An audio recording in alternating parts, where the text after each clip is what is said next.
gather them together to act as members.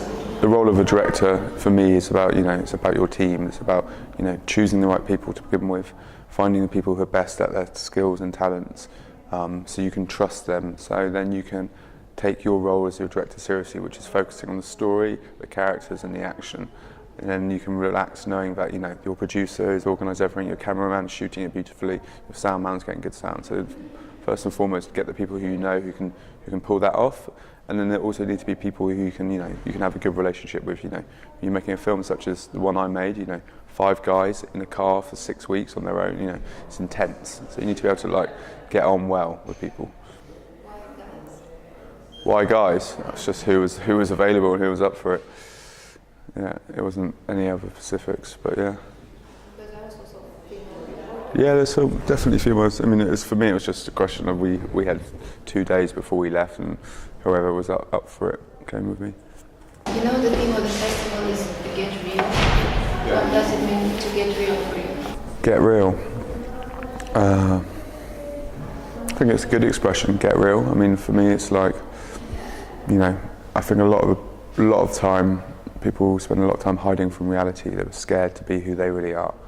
People like to conform, like to be status quo, like to be the same. It's the same as what we're experiencing in populist movements, populist governments.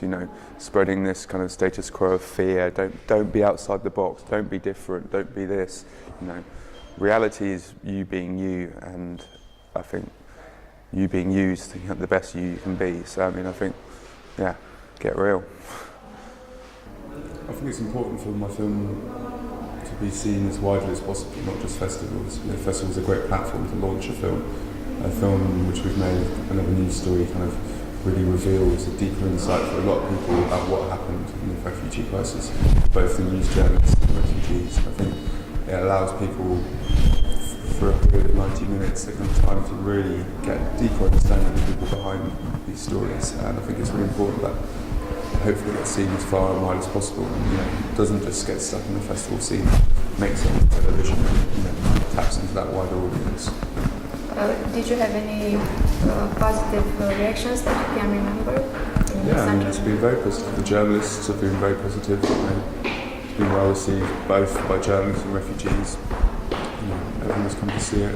It's been touched and moved, and I've had interesting Q&As, and it's sparked debate, and it's been an interesting journey talking about the film and meeting people and listening to people's experiences. That's great. Any negative ones? Or bad critics? Bad critics. I mean, some people criticise use of music or kind of creative approach to it. Lots of people kind of like the very observational kind of reality form of documentary, and maybe find it hard that I've taken a more creative approach to producing and put my own stamp on through music and different things. But for me, this was a film I wanted to tell in the way I wanted to tell it, and as a director you're allowed to have your creative stamp, and I think for me, having that journey, I felt like it needed to have other elements to bring it together, to tie it together, to compose it as a film. And those are my decisions I made. Cultural platform describes us. Can you tell me the 2 verbs that describe you? Action you like doing. Oh, you've got me. Something you like doing which describes you. So, can I pass on this question? No.